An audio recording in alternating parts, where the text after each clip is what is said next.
Okay, so you guys just finished your personal narrative for our pre-assessment for doing a personal narrative. You guys just wrote on the prompt about writing about a time someone broke your trust. So go ahead and put your pens down if you're not done with that.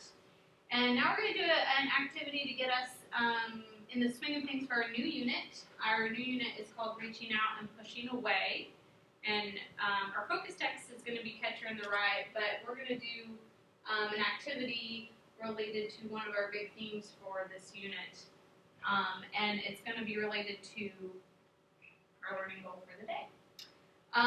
So I'm going to hand out, everybody has a little half sheet and a note card with the one on it. Don't turn over your note cards and don't show it to anybody.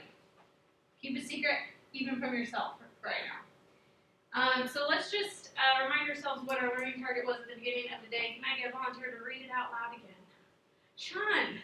I can analyze the number of sensory details used in my own writing. Fabulous. Okay, so I want to just make sure everyone understands what this academic term sensory details means. So I would like you to look at your half sheet of paper and underline words that you think relate to sensory details.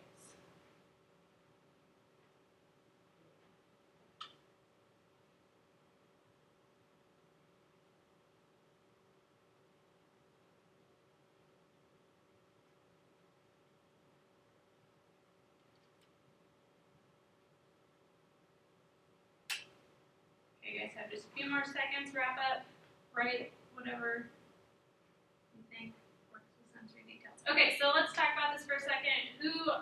Raise your hand and tell me some of the things you underlined. Sean. I underlined color. Color. Why did you underline color?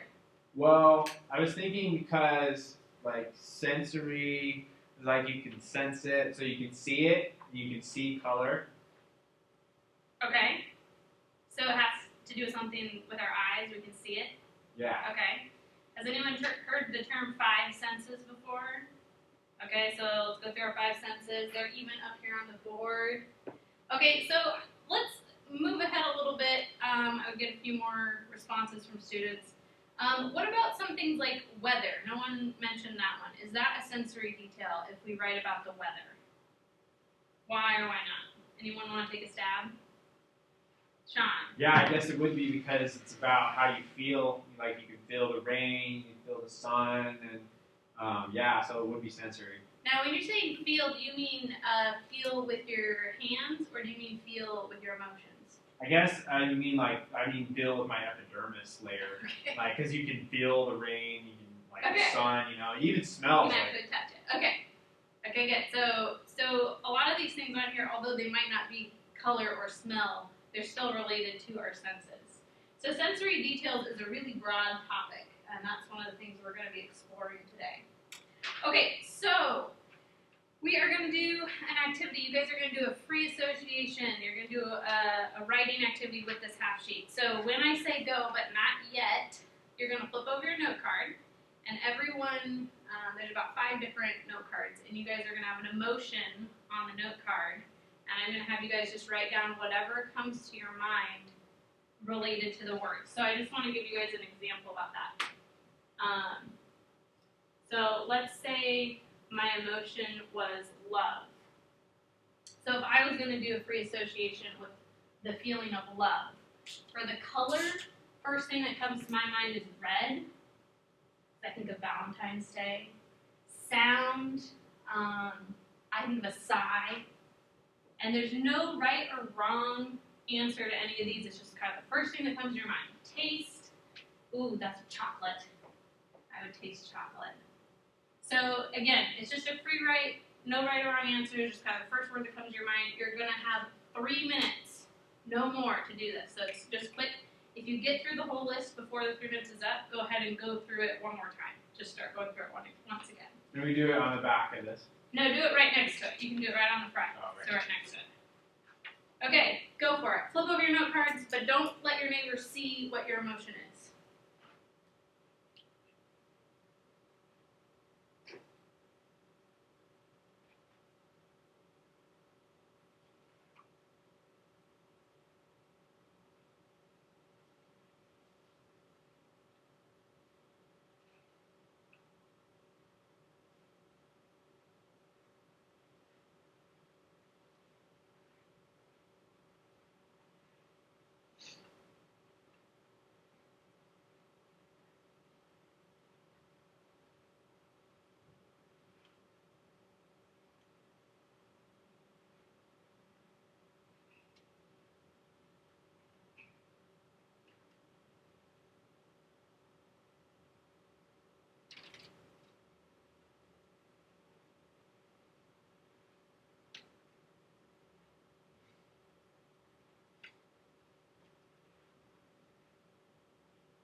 You guys have about a minute left.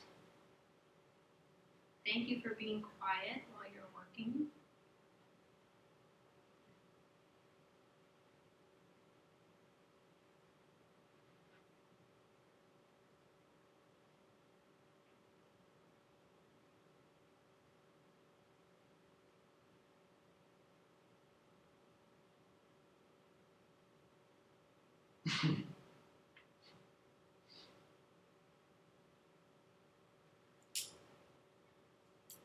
Got about 10 more seconds.